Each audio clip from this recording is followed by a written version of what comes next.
اما بعد فاعوذ باللہ من الشیطان الرجیم بسم اللہ الرحمن الرحیم. پڑھیے الصلاۃ والسلام علیک یا رسول اللہ وعلی آلک واصحابک یا حبیب اللہ. الصلاۃ والسلام علیک یا نبی اللہ وعلی آلک واصحابک یا نور اللہ. پڑھنے کے بے شمار فضائل و برکات ہیں. کعبے کے بدر الدجا، طیبہ کے شمس الضحیٰ صلی اللہ تعالیٰ علیہ وسلم کا فرمان عالی شان ہے، جس شخص نے یہ درود شریف پڑھا اللہم صلی علی محمد وانزلہ المقعد المقرب عندک یوم القیامہ، تو اس کے لیے میری شفاعت واجب ہو گئی. تو درود پاک سبحان اللہ یہ شفاعت کروانے والا وظیفہ ہے، یہ روزی میں برکت کا وظیفہ ہے، یہ قیامت کے دن آسانی والا وظیفہ ہے، دنیا میں برکتیں لانے والا وظیفہ ہے. اور جمعہ کا دن آ جائے تو پھر تو سبحان اللہ مزید کثرت سے درود پاک پڑھنے ہیں کہ حدیثوں میں یہ بھی مضمون ملتا ہے کہ جو کوئی شخص جمعہ کے دن 200 بار درود پاک پڑھ لے اس کے 200 برس کے گناہ معاف کر دیے جاتے ہیں. صلو علی الحبیب صلی اللہ تعالی علی محمد صلی اللہ علیہ وسلم. نظر کا نور دلوں کے لیے قرار درود، عقیدتوں کا چمن روح کا نکھار درود. درود نغمہ نعت نبی کا زینہ ہے، سدا بہار دعاؤں کا ہے وقار درود. گلاب ذہن کے پردوں پہ کھلنے لگتے ہیں، گلاب ذہن کے پردوں پر کھلنے لگتے ہیں، زباں پہ جب بھی میری آتا ہے مشک بار درود. پھر محبت سے درود پاک پڑھ لیں. صلو علی الحبیب صلی اللہ تعالی علی محمد صلی اللہ علیہ وسلم. بڑا مبارک مہینہ شعبان کا مہینہ ہمارے ساتھ ہے، اور نبی پاک کا فرمان شعبان المطہر و رمضان المکفر. شعبان پاک کرنے والا ہے اور رمضان گناہوں کا کفارہ ہے. ایک اور جگہ نبی پاک فرماتے ہیں شعبان الشہری و رمضان الشہر اللہ. شعبان میرا مہینہ ہے اور رمضان اللہ کا مہینہ ہے. بڑا ہی مبارک مہینہ ہے، اور اس مہینے کو ماہ درود بھی کہتے ہیں. قرآن پاک کی ایک بڑی پیاری آیت ہم تقریباً لوگوں کو یاد ہوتی ہے، ان اللہ وملائکتہ یصلون علی النبی یا ایھا الذین آمنوا صلوا علیہ وسلموا تسلیما. درود پاک پڑھ لیں. صلی اللہ علی النبی الامی وآلہ صلی اللہ علیہ وسلم صلاۃ و سلام علیک یا سیدی یا رسول اللہ. علماء فرماتے ہیں کہ یہ جو آیت درود ہے نا، یہ آیت درود بھی شعبان میں نازل ہوئی ہے. تو اس لیے شعبان یہ نبی پاک پر کثرت سے درود پاک پڑھنے کا مہینہ ہے. اسی طرح شعبان کا ایک نام شہر القرآن یعنی تلاوت کا مہینہ ہے. اس کی ایک بڑی پیاری روایت ہے کہ شعبان نے اللہ کی بارگاہ میں عرض کی کہ اے اللہ تو نے مجھے 2 عظمت والے مہینوں کے درمیان رکھا ہے، رجب اور رمضان کے درمیان، تو میرے لیے کیا ہے؟ رجب کی بات بھی نرالی، رمضان کی بات بھی نرالی. تو اللہ نے فرمایا میں نے تجھ میں تلاوت قرآن رکھ دی ہے. تو یہ مہینہ خاص تلاوت قرآن کا مہینہ ہے. تو اللہ ہمیں اس مہینے میں خوب درود پڑھنے کی بھی توفیق عطا فرمائے، خوب قرآن پڑھنے کی توفیق بھی عطا فرمائے. پھر سبحان اللہ یہ مہینہ روزے رکھنے کا مہینہ بھی ہے. سرکار دو عالم علیہ الصلوۃ والسلام جو ہے وہ رمضان کے بعد سب سے زیادہ روزے وہ شعبان میں رکھا کرتے. شعبان کی ایک اور اہم عبادت استغفار کرنا ہے. اللہ پاک کے آخری نبی علیہ الصلوۃ والسلام فرماتے یہ وہ مہینہ ہے جس سے لوگ غافل ہیں، حالانکہ اس مہینے میں لوگوں کے اعمال رب العالمین کی بارگاہ میں پیش کیے جاتے ہیں. 15 شعبان آنے والی ہے نا، شب برات ہمارے اعمال بارگاہ الہی میں پیش کیے جائیں گے. تو ہمیں یہ رات سے پہلے خوب استغفار کرنا ہے. تو یہ چند اہم عبادتیں ہیں جو ہمیں شعبان میں کرنی ہے. جمعہ کے بیان میں ہم کوشش کرتے ہیں قرآن پاک کی کچھ آیتوں کی تلاوت کرتے ہیں، اس سے کچھ میسج لینے کی کوشش کرتے ہیں. قرآن پاک کی آج مختصر صورت کو سنیں گے اور اس سے ملنے والا پیغام لیں گے. اللہ قرآن مجید میں ارشاد فرماتا ہے بسم اللہ الرحمن الرحیم. سورہ معون کی آج بات ہوگی. سورہ معون 3 پارے میں ہے، 7 آیتیں ہیں، 1 رکوع ہے. اور معون کے معنی ہے معمولی چیز، استعمال کی معمولی چیز. اس میں چونکہ معون ذکر ہے اس صورت میں تو اس لیے اس کا نام سورہ معون رکھا گیا. ایک روایت کے مطابق یہ صورت آدھی مکہ میں مکہ کے غیر مسلموں مثلاً ابو جہل، عاص بن وائل وغیرہ کے متعلق نازل ہوئی، جبکہ آدھی مدینے میں عبداللہ بن ابی سلول منافق کے بارے میں مدینہ منورہ میں نازل ہوئی۔ اس آیت میں بنیادی طور پر یہ نقطہ سمجھایا گیا ہے کہ قیامت کے دن اٹھنے اور بارگاہ الہی میں پیش ہونے کا انکار ابو الخبائث یعنی برائیوں کی جڑ ہے۔ اس انکار کے سبب انسان برے اور گھٹیا کردار کا عادی ہو جاتا ہے، یعنی جس کو یہ ذہنی نہیں کہ مرنا ہے، مرنے کے بعد اللہ کے پاس جانا ہے، اللہ کی بارگاہ میں حساب دینا، جب یہ دماغ میں نہ ہو تو یہ سب سے بڑی برائیوں کی جڑ ہے۔ پھر انسان کس بات کی نیکی کرے گا جب پتہ ہے حساب ہی نہیں دینا؟ تو کفار اس وجہ سے بہت زیادہ برائیوں میں ملوث تھے۔ قیامت کے دن کا یہی انکار آدمی کو ظالم بناتا ہے۔ جو قیامت کا انکار کرتا ہے اس کے اندر سے انسانیت مٹ جاتی ہے، وہ انسان نما حیوان بن کر یتیموں، مسکینوں اور بے سہاروں پر ظلم ڈھاتا ہے، انہیں دھکے دیتا ہے۔ یہی قیامت کا انکار آدمی کو ریاکار بناتا ہے، یہی قیامت کا انکار بندے کو اپنے رب کریم کا نافرمان بناتا ہے، یہی انکار کنجوس بناتا ہے، حرص و ہوس کے دلدل میں پھنس کر انسان برباد ہو جاتا ہے۔ اب یہ کیوں نازل ہوئی تھی یہ صورت، ہم انشاءاللہ اس کو پڑھیں گے، اور آپ میں سے کئیوں کو وہ صورت یاد ہوگی۔ پہلے میں تلاوت کر لیتا ہوں، پھر میں اس کا شان نزول بیان کرتا ہوں۔ اللہ قرآن میں فرماتا ہے بسم اللہ الرحمن الرحیم ارأیت الذی یکذب بالدین فذلک الذی یدع الیتیم ولا یحض علی طعام المسکین فویل للمصلین الذین هم عن صلاتهم ساہون الذین هم یراؤون وَيَمْنَعُونَ الْمَاعُونَ۔ یہ 7 آیتیں ہیں۔ یہ صورت کیوں نازل ہوئی، اس کا شان نزول کیا ہے؟ اب ذرا یہ سنیے گا کہ مکہ پاک میں ایک یتیم بچہ تھا۔ اس امت کے فرعون یعنی مکہ پاک کے بہت بڑے غیر مسلم ابو جہل نے ایک یتیم کی پرورش کی ذمہ داری اپنے ذمہ لے لی، اور وہ سارا مال جو اس بچے کو ملا تھا وہ اپنے قبضے میں لے لیا کہ مال مجھے دے دو، بچے کی میں پرورش کروں گا۔ اب چاہیے تو یہ تھا کہ بچے کے یتیم کا مال تھا، اس بچے کی اچھی پرورش کرتا، اس کا مال اس پر خرچ کرتا۔ اب اس کے دل میں حرص و ہوس نے قبضہ کیا، یتیم کی پرورش کرنے کی بجائے اس کے مال پر قبضہ کر کے ایک دن وہ یتیم آیا کہ میرا مال دے دیں، میرے والد کا جو پیسہ آپ کے پاس ہے، تو دھکے دے کے اسے نکال دیا، کچھ بھی اس کی خدمت نہیں کی۔ اب قریش کے دوسرے سرداروں نے اس یتیم سے کہا کہ ایسا کرو، تم مسلمانوں کے نبی حضرت رسول اللہ علیہ السلام کے پاس جاؤ، وہ تمہاری مدد کریں گے۔ قریش کے لوگوں نے یہ بات مذاق کے طور پر کہی تھی کہ جب وہ ان سے مدد مانگنے جائیں گے اور یہ ابو جہل کے پاس آئیں گے تو ابو جہل نے اور بدتمیزی کرنی ہے، معاذ اللہ، اور معاملہ آگے بڑھے گا۔ مگر انہیں کیا معلوم تھا کہ جس کے پاس بھیج رہے ہیں وہ رب کائنات کے محبوب ہیں، وہ ابرو کا اشارہ فرما دے تو دنیا ادھر سے ادھر ہو جاتی ہے۔ انہیں تو معلوم نہیں تھا نا، وہ اللہ کا نبی نہیں مانتے تھے۔ تو اب بہرحال وہ نبی پاک کے پاس وہ بچہ آ گیا۔ سبحان اللہ، کیا خوبصورت بات اشعار میں علماء نے لکھی نا، غم و رنج و علم اور سب بلاؤں کا مداوا ہو، اگر وہ گیسوؤں والا میرا دلدار ہو جائے، اشارہ پائے تو ڈوبا ہوا سورج برآمد ہو، اشارہ پائے تو ڈوبا ہوا سورج برآمد ہو، اٹھے انگلی تو ماہ 2 بلکہ 2 4 ہو جائے۔ نبی پاک کی شان۔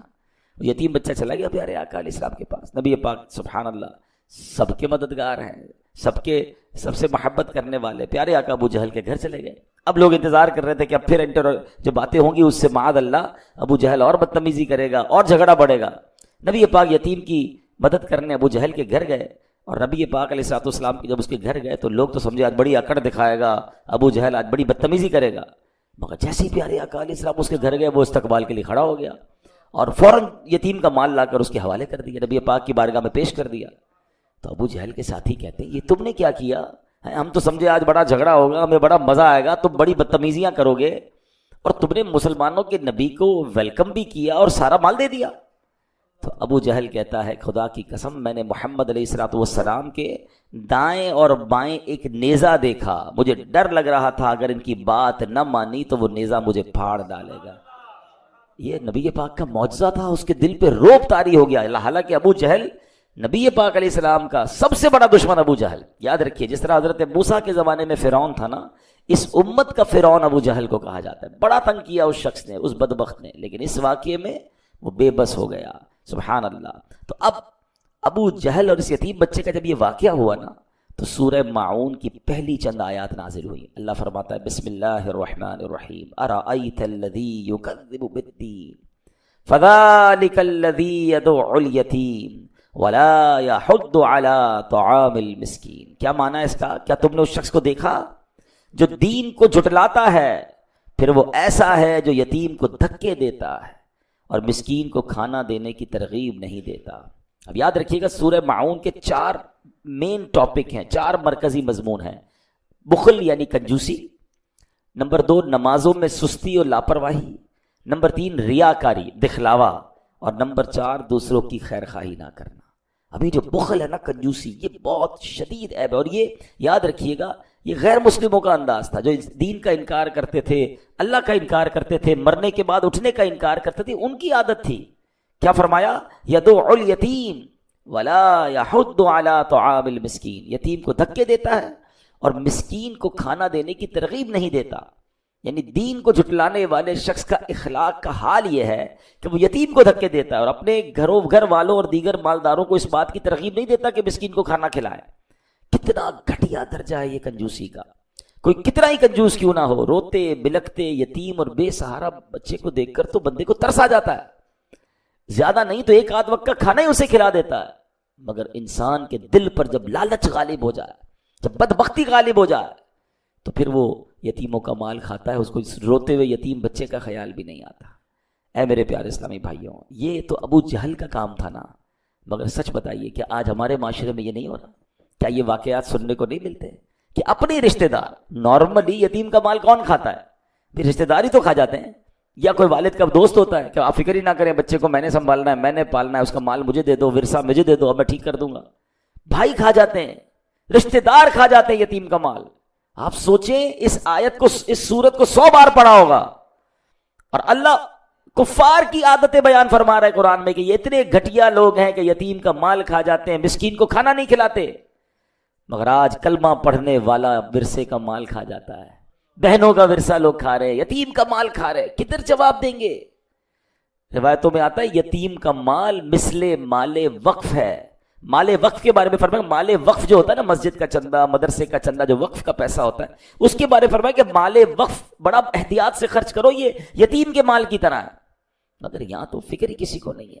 اے میرے پیارے اسلامی بھائیوں، یہاں تک علماء فرماتے ہیں کہ اگر کسی والد کا انتقال ہو، اب دیکھیں کتنی احتیاط ہے، اور اس کا ورثہ ظاہر ہے اب تو پیسے بچوں کے ہو گئے، گھر والوں کے ہو گئے، اس میں کوئی ایک نابالغ بچہ ہے. یتیم ہمیشہ نابالغ ہوتا ہے، یہ بھی یاد رکھیے گا. آپ کو 40 سال کا بوڑھا کہے میں یتیم ہوں، میں میرے ماں باپ انتقال کر گئے، تو پھر تو ہم تقریباً جتنے بڑی عمر کے لوگ ہیں سبھی یتیم ہیں. ہم میں سے کئیوں کے والدین چلے گئے ہیں. تو یتیم جب تک نابالغ ہوتا ہے وہ یتیم ہوتا ہے، یاد رکھیے گا. اب مثال کے طور پہ کسی کے والد کا انتقال ہوا اور اس کے بچوں میں سے کوئی ایک بچہ بھی نابالغ ہے، تو اب پیسے تو سب کے ہو گئے جو بھی انتقال ہوا اس کے. تو اب اس کے بچے ہوئے پیسوں میں سے اسی والد کے لیے یا والدہ کے لیے ایصال ثواب کا اجتماع نہیں کر سکتے. قرآن خوانی اور تیجا وغیرہ، لنگر وغیرہ پہ جو خرچ ہوگا وہ نہیں کر سکتے، کیونکہ اب اس میں ایک یتیم کا مال بھی شامل ہو گیا ہے. تو احتیاط یہ ہے کہ پہلے سب کا مال الگ کر دیا جائے. اب جو بالغ ہے وہ کہے کہ میرے مال سے آپ جناب یہ نیکی کا کام کریں تو پھر کر سکتے ہیں. یعنی ایصال ثواب کے معاملے میں بھی یہ احتیاط کرنی ہوگی کہ یتیم کا چونکہ نابالغ ہے وہ اجازت دے نہیں سکتا، تو آپ اس کے مال سے خرچ نہیں کر سکتے. بالکل ایک احتیاط علماء یہ بھی بیان کرتے ہیں کہ آپ یتیم کو یا نابالغ کو تحفہ دے سکتے ہیں، مگر اس سے تحفہ لے نہیں سکتے، کیونکہ اس کو تحفہ دینے کی ابھی، کیونکہ اس کا مال اس کو خرچ کرنے کی اس طرح اجازت نہیں ہے. اس کی پوری تفصیل ہے، ٹھیک ہے نا. تو یہ احتیاط بہت ضروری ہے، لیکن آج کسی کو فکر ہی نہیں. حالانکہ قرآن یتیم کے مال کی احتیاط کیسے بیان کرتا ہے. اللہ فرماتا ہے ان الذین یأکلون اموال الیتامی ظلما انما یأکلون فی بطونہم نارا وسیصلون سعیرا. قرآن کہتا ہے بے شک وہ لوگ جو ظلم کرتے ہوئے یتیموں کا مال کھاتے ہیں اور وہ اپنے پیٹ میں بالکل آگ بھرتے ہیں، اور ان قریب یہ لوگ بھڑکتی ہوئی آگ میں جائیں گے. یتیم کا مال یہ آگ بھرنا ہے. خدارا یتیموں کے ساتھ اچھا کریے. حدیث پاک میں آتا ہے کہ یتیم کا مال ظلمن کھانے والے قیامت میں اس طرح اٹھیں گے کہ ان کے منہ، کان اور ناک سے دھواں اٹھتا ہوگا، جس سے وہ پہچانے جائیں گے کہ یتیموں کا مال ناحق کھانے والے ہیں.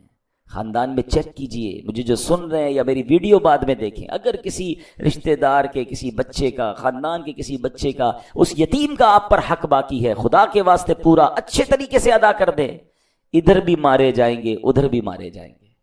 اور سبحان اللہ، یتیم کی کفالت کتنی بڑی نیکی ہے. پیارے آقا علیہ الصلوۃ والسلام فرماتے ہیں بہترین گھر وہ ہے جس میں یتیم ہو اور اس کے ساتھ اچھا سلوک کیا جاتا ہو. فرمایا مسلمانوں میں بدترین گھر وہ ہے جس میں جو ہے وہ یتیم کے ساتھ برا سلوک کیا جاتا ہو. اور سبحان اللہ نبی پاک فرماتے ہیں جو شخص یتیم کے سر پر محض اللہ کی رضا کے لیے ہاتھ پھیرے تو جتنے بالوں پر اس کا ہاتھ گزرا ہر بال کے بدلے اس کے لیے نیکیاں ہیں. یعنی ہاتھ پھیرنے پر ہر بال پر نیکیاں ہیں. اور فرمایا جو شخص یتیم لڑکی یا یتیم لڑکے پر احسان کرے میں اور وہ جنت میں اس طرح ہوں گے. اپنی انگلیاں ملا کر فرمایا یعنی آقا کے ساتھ جنت میں جانا ہے تو یتیموں کے ساتھ اچھا سلوک کرنا ہے. اور اللہ نہ کرے جہنم کا آگ کھانی ہے تو جو برا سلوک کر رہے ہیں وہ تیار ہو جائیں. کیسے اتنا؟ یہ تو بہت بڑی نیکی ہے. بلکہ اب یہ بھی میں آپ کو مشورہ دوں گا, آپ میں سے بہت سارے ایسے ہوں گے جو کہیں گے یار ہمارے خاندان میں تو کوئی یتیم نہیں. اچھی بات ہے, تو پھر یہ ثواب کیسے ملے گا؟ تو ثواب یوں ملے گا آپ کسی اور خاندان کے یتیم بچے کا خیال کر لیں. ہے رشتہ داروں میں ہوتا ہے, غریب بہت سارے لوگ ہیں, تو آپ ڈھونڈے نا کوئی ایسی فیملی ڈھونڈیں گے جس میں کوئی یتیم ہو, آپ اس کی کفالت کر لیں, کیونکہ جنت میں نبی پاک فرما رہے ہیں ہم دونوں اس طرح جائیں گے. آپ کو خوشخبری بھی دے دیتا ہوں, الحمدللہ دعوت اسلامی شہر کراچی میں اللہ کی رحمت سے اسٹیٹ آف آرٹ یتیم خانہ بنا رہی ہے, اور انشاءاللہ قریب اس کا افتتاح ہونے والا ہے. جب وہ انشاءاللہ آن ہو جائے گا ہم آپ کو بتائیں گے کہ آپ بھی یتیموں کی کفالت کر سکیں گے. اپنے گھر میں یتیم کو نہیں پال سکتے تو کسی اچھے انداز سے جو یتیم خانے ہیں وہاں جا کر ہم اپنے بچوں کو انشاءاللہ اسپانسر کریں. لیکن یہ وہ نیکی ہے جو کرنی چاہیے, اور کبھی کسی جو مسکین اور یتیم ہے اس کے ساتھ برا سلوک نہ کریں. یہ ابو جہل کا انداز, اور ہم خود قرآن میں پڑھ رہے ہیں, بار بار سورہ معون پڑھتے ہیں کہ لعنت کی گئی جن لوگوں پر, ہم ان کا ذکر پڑھ بھی رہے ہیں. اور معاذ اللہ اگر وہ عمل ہمارے درمیان ہے تو یہ کتنی بری بات ہے. اچھا, یہاں جو ہاتھ پھیرنے والی بات ہوئی اس کی بڑی پیاری تفسیر مفتی احمد یار خان نعیمی فرماتے ہیں کہ جو شخص اپنے عزیز یا اجنبی یتیم کے سر پر محبت و شفقت کا ہاتھ پھیرے اور یہ محبت صرف اللہ اور رسول کی رضا کے لیے ہو تو ہر بال کے بدلے اسے نیکی ملے گی. یہ ثواب تو خالی ہاتھ پھیرنے پر ہے. جو مال خرچ کرے, اس کی خدمت کرے, اس کی تعلیم کا انتظام کرے تو سوچے پھر اجر کتنا ہوگا. سبحان اللہ سبحان اللہ. بلکہ ایک اور اس میں بڑی پیاری بات ہے کہ اگر کسی کو دل نرم نہ ہوتا ہو نا, بعض لوگ کہتے ہیں رونا نہیں آتا, دل میں سختی بڑی ہے. ایک بار ایک شخص نے نبی پاک کی بارگاہ میں عرض کی تھی, حضور میرا دل سخت ہے, دل کی سختی کی شکایت کی.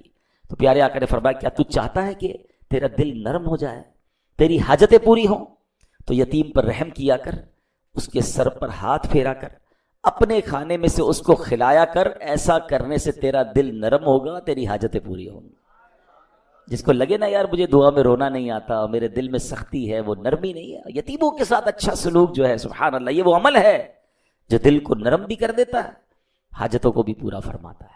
اچھا, اس میں بڑی پیاری بات علماء نے فرمائی, یہ بھی حدیث میں ہی ہے, لڑکا یتیم ہو تو اس کے سر پر ہاتھ پھیرنے میں آگے کو لا, یعنی پیچھے سے ہاتھ کو آگے لانا ہے, ایسے ہاتھ پھیرنا ہے. اور جب اس کا باپ ہو یعنی بچہ یتیم نہ ہو تو پھر ہاتھ پھیرنے میں اوپر سے لے کے گردن کی طرف سے. یتیم بچے کے لیے جو طریقہ ہے وہ یہ بتایا گیا. بہرحال اللہ ہمیں یتیموں کے ساتھ بہترین عمل کرنے کی توفیق عطا فرمائے. اب اس صورت میں کفار کا ایک اور انداز کیا بتایا, الذین هم عن صلاتهم ساہون, جو اپنی نماز سے غافل ہیں. تفسیر نصفی میں ہے اس سے مراد منافقین ہے کہ جب وہ لوگ تنہا ہوتے ہیں تو نماز نہیں پڑھتے کیونکہ وہ اس کے فرض ہونے کا اعتقاد نہیں رکھتے, اور جب وہ لوگ سامنے ہوتے تو بڑے نمازی بنتے ہیں, اپنے آپ کو نمازی ظاہر کرتے ہیں, انہیں دکھانے کے لیے اٹھ بیٹھ کر لیتے ہیں. حقیقت میں یہ لوگ نماز سے غافل ہیں. اب قرآن میں یہ کفار اور منافقین کا طریقہ بتایا گیا جو نماز سے غافل ہیں. الذین هم عن صلاتهم ساہون, جو اپنی نماز سے غافل ہیں. مگر سچ بتائیں آج مسلمان نماز سے غافل نہیں ہیں. کئی لوگ تو صرف جمعے کی نماز پڑھتے ہیں, جمعے کو مسجد میں آتے ہیں, پھر اگلے جمعے آتے ہیں. یہ کیا ہے؟ کیا جمعہ ہی فرض ہے, باقی نمازیں فرض نہیں؟ نماز سب سے پہلا فرض ہے. اور یہ ہم منافقوں کا طریقہ پڑھ رہے ہیں جو نماز سے غافل ہیں. اچھا, کچھ لوگ تو 5 ٹائم نماز نہیں پڑھتے. اچھا, کچھ کیا کرتے ہیں, جب موڈ آیا پڑھ لی, آج 2 پڑھ لی, آج 3 پڑھ لی. کبھی کہتے ہیں یار باقی تو نمازیں پڑھ لیتا ہوں, فجر میں آنکھ نہیں کھلتی. یہ کتنی بڑی غفلت ہے کہ آپ کہہ رہے ہیں کہ ہماری فجر میں آنکھ نہیں کھلتی. انہی سے میرا ایک سوال ہے, کبھی صبح 7 بجے آپ کی فلائٹ ہو تو آنکھ نہیں کھلتی؟ آپ کہتے ہیں نہیں, پھر تو 4 بجے ایئرپورٹ پہنچ جاتا ہوں, 2 الارم بھی رکھتا ہوں, گھر والوں کو بھی کہتا ہوں. کبھی صبح ٹرین ہو آپ کی, وہ کبھی چھوٹتی ہے. کبھی آپ کی آفس کی کوئی اہم میٹنگ ہو مارننگ میں, وہ چھوٹتی ہے. اس کا مطلب وہ نہیں چھوٹتی, اس کے لیے آنکھ کھلتی ہے. ایمبیسی میں انٹرویو ہو, لوگ صبح جا کے لائن میں لگ جاتے ہیں. ہر چیز کی پریورٹی ہے, ترجیح ہے, پریورٹی نہیں ہے تو نماز کی نہیں ہے. کیسے بندہ کہتا ہے میری نماز میں آنکھ نہیں کھلتی؟ اس کا مطلب نماز کی اہمیت نہیں ہے آپ کے نزدیک. باقی دنیا کے کام کے لیے سب کی آنکھ کھلتی ہے. صبح رات کو کبھی جائے، رات کو 3-4 بجے ایئرپورٹ پہ رش لگا ہوا ہے، کیا سب کی آنکھ کیسے کھل گئی؟ مسجد میں کیوں رش نہیں لگا ہوا؟ کیونکہ وہ فلائٹ ہے یار، مس ہو جائے گی تو نقصان ہو جائے گا، خرچہ ہو جائے گا، فلاں پرابلم ہو جائے گا. اٹ مینز آپ کے نزدیک وہ فلائٹ، وہ ٹکٹ ضائع ہونا وہ زیادہ اہمیت ہے. اللہ کی قسم کروڑوں روپے ایک طرف ہے، ایک نماز قضا ہونا کا گناہ جو اور اس کا عذاب و نقصان ایک طرف ہے. مگر وہ احساس تو ہو. کتنی بڑی بد نصیبی ہے کہ روزانہ صبح الارم رکھتے ہیں لوگ اسکول کا، بچے کی اسکول کا الارم ماں رکھے گی، باپ اپنے آفس کا الارم رکھے گا، نہیں رکھے گا تو فجر کا الارم نہیں رکھے گا. وہ کیسی صبح ہے کہ صبح ہوئی، اسٹارٹ آف دا ڈے میں اللہ کو ناراض کر کے اٹھ رہا ہوں. یعنی جس کا ابتدا ہی دن کی رب کو ناراض کر کے اٹھنے کی ہے تو اس کا دن کیسا گزرے گا؟ اس سے رب کیسے راضی ہوگا؟ اور یہ تو میں صرف فجر کی بات کر رہا ہوں. لوگوں کی تو ظہر بھی قضا ہو رہی ہے، عصر بھی قضا ہو رہی ہے، مغرب عشاء. کیا کرے؟ کاروبار میں بیزی، کیا کرے؟ دوستوں میں بیزی، فیملی میں بیزی. کمال ہے یار، پورے دن میں 5 نمازوں میں ٹائم کتنا لگتا ہے. اور اگر اس کی برکتوں پہ میں بات کروں نا، ابھی ہم نے شب معراج گزاری ہے. معراج کی رات کا تحفہ نماز ہے. نماز مومن کی معراج ہے. اللہ اکبر. میرے آقا نے معراج کی رات رب کا دیدار کیا، اور جو 5 وقت کا نمازی ہوگا انشاءاللہ اسے قیامت کے دن اللہ کا دیدار کرایا جائے. ہمارا دل نہیں چاہتا رب کو دیکھنے کا؟ پڑھے نا نماز کیسے قضا ہو جاتی ہے. اللہ اکبر. آپ ذرا غور کریں، جو 5 وقت کا نمازی ہوتا ہے نا، وہ اکثر وقت وضو میں گزارتا ہے. ایک نماز کی تیاری کر رہا ہے، دوسری نماز کی تیاری کر رہا ہے، ایک نماز سے باہر آ رہا ہے، دوسری نماز میں. یعنی اگر آپ سوچیں کہ 5 وقت کے نمازی کا اگر انتقال ہوگا نا، کبھی نہ کبھی تو ہوگا، ہم سب کا ہوگا، تو بہت بڑا چانس یہ ہے کہ یا تو مسجد میں انتقال ہوگا، یا سجدے میں انتقال ہوگا، یا وضو میں انتقال ہوگا. یعنی کسی اچھے کام میں اس کا انتقال کا چانس ہے. اور جو پورے دن میں نمازیں نہیں پڑھ رہا، سوچیں ہر وقت ایک نماز سے دوسری نماز قضا کرنے کے درمیان اس کا انتقال ہوگا. نہ کریں ایسا. ابھی آپ نے پچھلے 2-4 دن 5 دن سے ہم سب ایک واقعے میں گم ہیں، ہم سب گم سم ہیں، ہم سب کی کیفیت عجیب ہے. جو گل پلازا میں واقعہ ہوا، اس سے کیا پتا چلا کہ کیا اہمیت ہے زندگی کی یار؟ ہمارے مال، ہمارے دولت کی حیثیت کیا ہے؟ رات کروڑ پتی بندے سوئے تھے، صبح اٹھے تو کچھ نہ بچا. کس بات پر اتراتا ہے انسان؟ کس بات پر کر رو فر ہے کہ میرا جاہو جلال، میرا مکان، میری فیکٹری، میرا سب کچھ؟ اللہ چاہے تو سب منٹوں میں ختم ہو سکتا ہے. زکوٰۃ دینے والے اس وقت زکوٰۃ لینے والے بن چکے. اور یہ پھر تو مال ہے نا یار. اس سے زیادہ تکلیف تو وہ ہے کہ جن کے پیارے اندر جل گئے ہیں. بتایا جاتا ہے 67 تقریباً لوگ شہید ہوئے ابھی تک، جو بتایا جا رہا ہے. صرف 17 لوگوں کی باقیات ملی ہے. 50 کے قریب لوگ وہ ہیں جن کے جسم کچھ بھی نہیں ملا.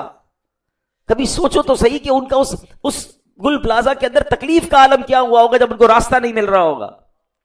میں تو پرسوں ایک جنازہ پڑھایا، کل جنازہ پڑھایا میں نے، تو میں تو عجیب کیفیت میں ہوں. جب میں نے جنازہ پڑھا، ہزاروں لوگ تھے، آنکھیں اشکبار تھیں، بارش بھی برس رہی تھی، ایک عجیب روحانی منظر تھا. لیکن اس کے دوستوں کو میں نے دیکھا، اس کی فیملی ممبر لوگوں کی آنکھوں میں آنسو تھے.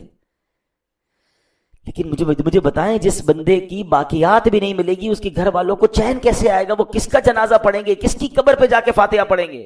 میرے والد کدھر گیا، میرا بچہ کدھر گیا، میری زوجہ کدھر گئی؟ کیسے بیچاروں کو چین آئے گا؟ تکلیف سوچیں. یہ بحث الگ ہے یہ حادثہ کیوں ہوا. میں اس سے عبرت کا پہلو آپ کو بتا رہا ہوں کہ یہ میری اور آپ کی اوقات ہے، پھر بھی نماز نہیں پڑھتے. ہم کیوں سوچتے ہیں ان کے ساتھ ہوا میرے ساتھ نہیں ہو سکتا، میں نہیں مر سکتا؟ کیا میں نے اور آپ نے اپنے سے کم عمر لوگوں کے جنازے نہیں پڑھے؟ جب مجھ سے چھوٹی عمر کا مر سکتا ہے تو میں بھی مر سکتا ہوں. بھائی مجھے بھی مرنا ہے. اللہ سے دعا کرتے ہیں، جمعے کا دن رحمتوں کا دن ہے، اے اللہ میں جلنے والی، کٹنے والی، پھٹنے والی، ڈوبنے والی موت سے بچائی رکھنا. اے اللہ عافیت والی، خیر والی، نمازوں والی، بستر والی نہیں بلکہ زندگی کی آخری نماز کھڑے ہو کر ہمیں مسجد نبوی میں ادا کرنے کی توفیق عطا فرما، اور ہمیں مدینہ پاک والی اور آقا کی دید والی موت نصیب فرما. لیکن بھائی اینڈ آف دا ڈے مرنا تو ہے نا، قبر میں تو جانا ہے نا. کیسے نماز کے بغیر زندگی گزار رہے ہیں؟ کیسے جواب دیں گے؟ قرآن کہہ رہا ہے یہ منافقوں کا طریقہ ہے. الذین هم عن صلاتهم ساہون، جو لوگ اپنی نماز سے غافل ہیں. ہم کیسے غافل ہو سکتے؟ پلیز، اب تو شعبان آ گیا، اب اگلے تھوڑے دنوں بعد میرے اور آپ کے اعمال نامے اللہ کی بارگاہ میں پیش ہونے ہیں. تو توبہ کر لیں، نماز پڑھیں، نماز کی سستی ختم کریں، نیت کریں کہ آج کے بعد ہماری کوئی نماز قضا نہیں ہوگی. آگے کیا فرمایا؟ الذین هم یراؤون، وہ جو دکھاوا کرتے ہیں، یعنی منافقین فرائض کی ادائیگی اللہ پاک کی رضا حاصل کرنے کے لیے نہیں بلکہ لوگوں کو دکھانے کے لیے کرتے تھے. آج بھی یہ وبا عام ہے. نیکی کرنی ہے لوگوں کو دکھانا ہے. نیکی کر پہلے کہتے تھے دریا میں ڈال, اب نیکی کر فیس بک پہ ڈال, سوشل میڈیا پہ ڈال, لوگوں کو بتانا ہے.